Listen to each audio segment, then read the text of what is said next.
Good afternoon, Hormees Brendan. Let's begin the warm-up session. Why did you choose to become a nurse?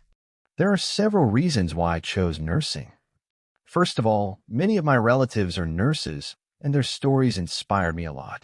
Besides, nursing is a profession with an ocean of opportunities both native and abroad. Above all, this is a service-oriented profession in which I can serve humanity. Hence, I chose nursing as my career. Why did you choose OET? It is my long-term ambition to work as a registered nurse in any English-speaking country, such as the UK, Ireland, and so on. To meet the requirements to register as a nursing professional there, I need to prove my English language proficiency. Hence, I chose OET to fulfill my dream. Moreover, OET is tailored according to the needs of nursing professionals. Therefore, I believe I could perform well in this test. What are the current trends in your profession? Nursing is a dynamic profession, and changes happen daily. Nowadays, technology plays a vital role in my profession. For instance, paper records that we used in older past have been updated to electronic records.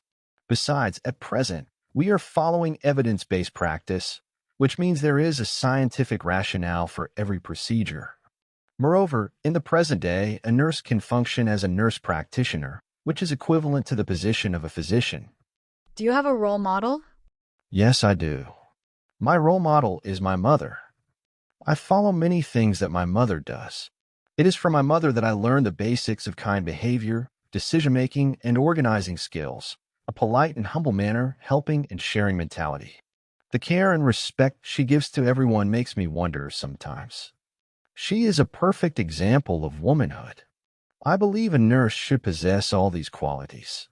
She is my superhero. Which is your favorite destination? Why?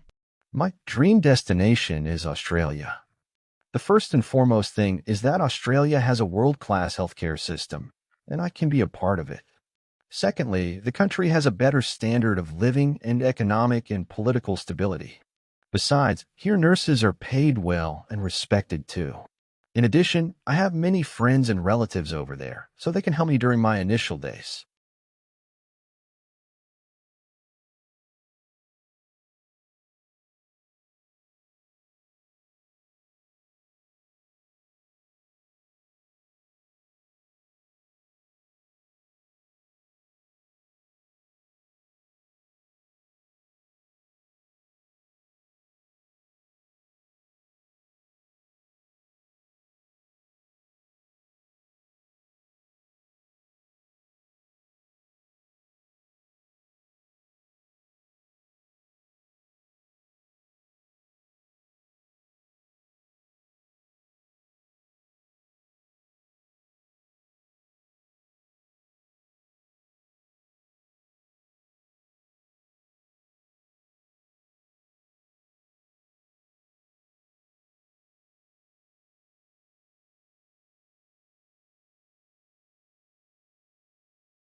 Your preparation time is over. Please start your OET speaking roleplay.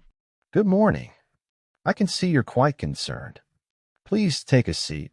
I'm Nurse Brendan. How can I help you today? Hi, I'm Mihiraa. Yes, I'm really worried about my daughter Emma. She's 8 years old and she's been having a lot of ear pain since yesterday. She also has a fever, and I just didn't know what to do, so I thought I should come in.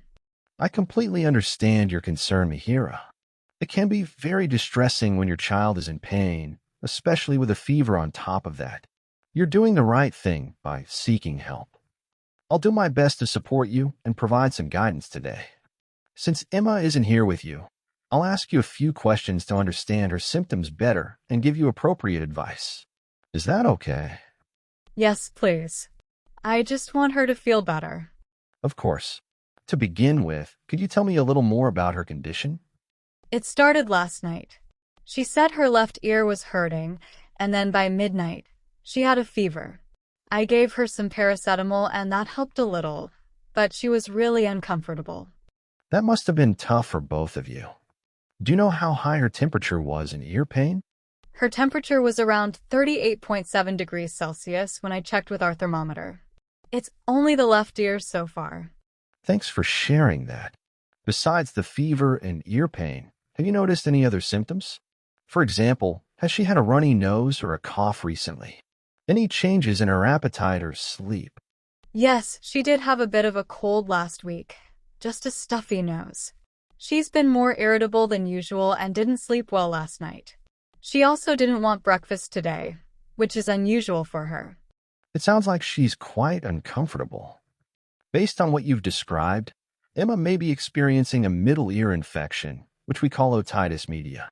It's quite common in children, especially following a cold or a runny nose. The ear becomes inflamed, and that can cause pain and sometimes fever.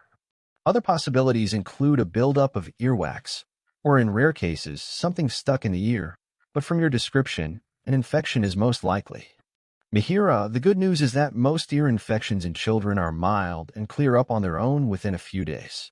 Since you haven't noticed any fluid or pus leaking from the ear, and she can still hear, that's reassuring. These are all signs that it's probably not severe at this stage. Okay, that's a bit of a relief. I was scared it might be something serious. I completely understand. And the pain and fever can look worrying, but there are things you can do at home to help Emma feel more comfortable. You mentioned giving her paracetamol. That's exactly the right step to relieve both the pain and fever. You can also try placing a warm cloth gently over her ear. This can provide some soothing relief. Make sure she's drinking plenty of fluids and encourage rest as much as possible. One important thing to remember is not to insert anything into her ear, even cotton buds, as it can make things worse or even cause injury. Also, please avoid using any ear drops unless they've been specifically prescribed by your GP, as some drops can do more harm than good if the eardrum is inflamed or affected. Mihiraa, do you have any other concerns or questions? Just wondering, should she be taking antibiotics? I've heard ear infections usually need them. That's a very common question. However, antibiotics aren't usually needed right away for ear infections, especially when the symptoms have just started and there are no signs of a severe infection. Many ear infections are caused by viruses, not bacteria, and they tend to resolve on their own. Giving antibiotics too early can also lead to resistance, which is something we try to avoid unless absolutely necessary. But I will explain when to seek further help. If her fever doesn't come down within 48 hours, or if the ear pain becomes worse, or you notice fluid, especially pus or blood, leaking from her ear, then it's important to bring her back to see the GP. Also, if you feel that her hearing is affected for more than a few days, we should check her again. All right, that makes sense. I'll watch for those signs closely. That's perfect. You're clearly doing everything you can to look after her, and I'm confident she'll start feeling better soon. If anything changes or if you're unsure, don't hesitate to get in touch with your GP or the out-of-hours service. Thank you so much, Nurse Brendan. I feel much more reassured now. You're very welcome, Mihiraa. I'm glad I could help. Wishing Emma a speedy recovery. Take care.